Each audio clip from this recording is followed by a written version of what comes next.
ఈ అంశాలకు సంబంధించి బిగ్ డిబేట్లో మనతో పార్టిసిపేట్ చేస్తున్నారు బీజేపీ అధికార ప్రతినిధి పెద్దిరెడ్డి రవికిరణ్ గారు. నమస్కారం పెద్దిరెడ్డి రవికిరణ్ గారు. ఊట్ల సురేంద్రనాయుడు గారు టీడీపీ అధికార ప్రతినిధి, అలాగే వివేక్ బాబు గారు జనసేన అధికార ప్రతినిధి, అండ్ రేగిడి లక్ష్మణరావు గారు వైసీపీ అధికార ప్రతినిధి, and political analyst and senior journalist Mastan Rao garu. అందరికీ నమస్తే అండి. To start with Peddireddy Ravikiran garu, సరే పోసాని కృష్ణమురళి వంశీ వెనక్కి వెళ్ళిపోయారు, గోరంట్ల మాధవ్ ముందుకు వచ్చాడు ఇప్పుడు తెర మీదకి. సో నిన్నటి వరకు అది గోరంట్ల మాధవ్ విషయంలో ఆయన ఉచ్చరించకూడని అనకూడని మాటలు అన్నారని చెప్పేసి వాసిరెడ్డి పద్మ గారు అప్పట్లో ఇచ్చిన ఫిర్యాదు మేరకు నవంబర్ 22వ తేదీకి అనుకుంటా ఇచ్చిన ఫిర్యాదు మేరకు ఆయన మీద కేసు నమోదైంది. ఒకసారి ఆయన ఏమన్నారో చూసి తర్వాత మీ దగ్గరకు వద్దాం. ఈ నోటీసులను ఏ విధంగా చూస్తారు మీరు ఇట్లాంటి కేసులు ఇవన్నీ కూడా? దాంట్లో ఫలానా ముద్దాయిలను అరెస్టు చేయండి అంటే ముద్దాయిలను అరెస్టు చేయమని చెప్పడానికి నువ్వెవరు అని ఒక కేసు రిజిస్టర్ చేయడం జరిగింది. ముద్దాయిలను పక్కకు వదిలేసి ముద్దాయిలను గాలికి వదిలేసి ముద్దాయిలను అరెస్టు చేయండి అన్న వాటిపైన కేసులు రిజిస్టర్ చేయడం జరిగింది. అందులో భాగంగానే 4వ కేసు రిజిస్టర్ చేసినట్టు నోటీస్ ఇవ్వడం జరిగింది. దానిని ఎదుర్కోవడానికి నేను అన్ని రకాలుగా సిద్ధంగా ఉన్నాను. ఖచ్చితంగా ఈ కేసును లీగల్గా ఎదుర్కొంటానని. ఎట్లా మిమ్మల్ని భయభ్రాంతులు గురి చేసేదానికి ఇట్లాంటి కేసులు ఇవన్నీ? వాళ్ళ ఉడత ఊపులకు, వాళ్ళ గుడ్డ బెదిరింపులకు వైఎస్ఆర్ కాంగ్రెస్ పార్టీలో ఏ కార్యకర్త కానీ ఏ లీడర్ కానీ బెదరడం అనేది కూటమి ప్రభుత్వం గమనించారు. వరుసగా వైసీపీ నాయకులపైన కేసులు. రవికిరణ్ గారు చూశారు కదా, గోరంట్ల మాధవ్ కూటమి సర్కారు ఉడత ఊపులకు బెదిరేది లేదు అని అన్నాడు. సార్ వాసుదేవన్ గారు, ముందుగా మీకు తోటి ప్యానలిస్ట్కి నైన్టీ వీక్షకులందరికీ శుభోదయం అండి.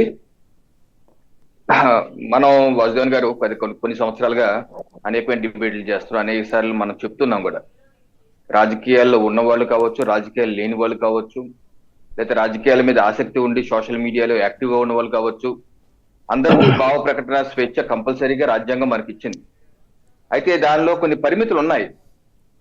మనం ఏది పడితే అది మాట్లాడి వ్యక్తిత్వ హరణాలు చేసి ఎదుటి వాళ్ళ వ్యక్తిత్వ జీవితాల్లోకి వెళ్ళి వారిని దుర్భాషలాడి, బూతులు తిట్టి, జుగుప్సాకరమైన భాష మాట్లాడి భావ ప్రకటన స్వేచ్ఛ అంటే ఎంతవరకు కరెక్ట్ అండి? ఇది కరెక్ట్ గా సమాజం ఇది హర్షించదు కదా. ఈరోజు నేను మళ్ళీ విజ్ఞప్తి చేస్తున్నాను. ఈ మధ్య మన ఛానల్లో కూడా 99 టీవీ యూట్యూబ్ లో కూడా కామెంట్లు ఆ మధ్య కొంత జుగుప్సాకర భాష తగ్గింది కదండి వాసుదేవన్ గారు, ఈ మధ్య ఎక్కువైపోయింది. చాలా జుగుప్సాకరమైన తిట్లు ఎన్ని వాడుతున్నారు మన ఛానల్లో కూడా. మన టెక్నికల్ టీం కూడా చూసుకోవాలి. ఇది పద్ధతి కాదు, లేదా చట్టం తన పంచాయతీ చేసుకుపోతుంది. సో మేము చేసే విశ్లేషణ మీద మీరు విమర్శ చేయండి, కానీ బూతులు దిగబడితే ఎంతవరకు కరెక్ట్? అది కరెక్ట్ కాదు. ఇప్పుడు మనం నేర్చుకోవాల్సింది వైసీపీ పార్టీలో ఉన్నటువంటి గోరంట్ల మాధవ్ గారినో లేకపోతే పోసాని గారినో వాళ్ళని చూసి కాదు, వంశీ గారినో కొడాల నాని గారినో లేకపోతే వేరే వాళ్ళని కాదుగా చూసుకుని నేర్చుకోవాల్సింది. చట్టాలంటూ ఉన్నాయి. ఈ రోజు గోరంట్ల మాధవ్ గారు చేసింది ఏంటి?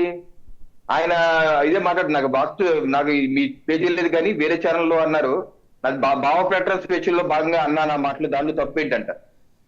నాకు తెలియక అడుగుతాను. ఇప్పుడు ఆయన పోలీస్ అధికారిగా చేస్తున్నారు, వారికి తెలియదా అండి నిర్భయ చట్టం, పోస్కో చట్టం, దిశ చట్టం అని మీరు అంటారు కానీ చట్టం లేదు. అది దిశ పోలీస్ స్టేషను, దిశ యాప్, వీళ్ళందరూ ఎవరండి? దిశ నిర్భయ ఎవరండి? ఆ మహిళల యొక్క పేర్లు కాదు కదా. ఆ దౌర్భాగ్యకరమైన ఘటనలో మానభంగం చేసి హత్య చేయబడిన వ్యక్తుల పేర్లు కాదు, వాళ్ళు ఎలియాస్ పేర్లు. ఎందుకు ఎలియాస్ పేర్లు వాడుతున్నాము? యాక్చువల్ పేర్లు వాడకూడదని సుప్రీంకోర్టు తీర్పులు ఉన్నాయి, చట్టాలు ఉన్నాయి. లేదా దిశ చట్టం అని ఎందుకు పెట్టారు జగన్మోహన్ రెడ్డి గారు ఆ రోజు శాసనసభలో? మీరు చెప్పదు కదా. అదే కాదు సార్, మనం ఆ పేరు వాడేసుకోవచ్చు, వాడేసేయండి. తెలంగాణలో జరిగిన 2021లో జరిగిన ఘటన ఆ అమ్మాయి పేరు వాడేసేయండి అని ఎందుకు చెప్పలేదు మీరు? అలాగే మీ సహచరి ఎంపీ, ఇది మాధవ్ గారు ఎంపీగా ఉన్నప్పుడు సహచరి ఎంపీ రాహుల్ గాంధీ గారు 2021లో ఢిల్లీలో ఇలాగే ఒక రేప్ విక్టిమ్ దగ్గరికి వెళ్ళి ఆవిడ ఫోటోలన్నీ తన ట్విట్టర్ ఖాతాలో పెట్టి పోస్ట్ చేశారు.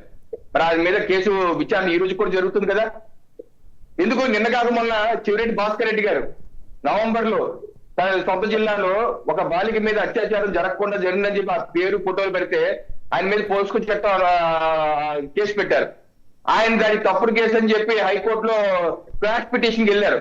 మొన్న జనవరి 10, 2025 హైకోర్టు జడ్జిమెంట్ ఇచ్చింది. ఆ క్వాష్ పిటిషన్ కొట్టేసింది. నువ్వు విచారణకు హాజరు కావాల్సిందే, నువ్వు చేసింది నువ్వు చట్టపరంగా ఫేస్ చేయవలసిందే. చివరెడ్డి భాస్కర్ రెడ్డి గారికి చెవుకు మెలేసింది హైకోర్టు. మరి ఇవన్నీ కనుక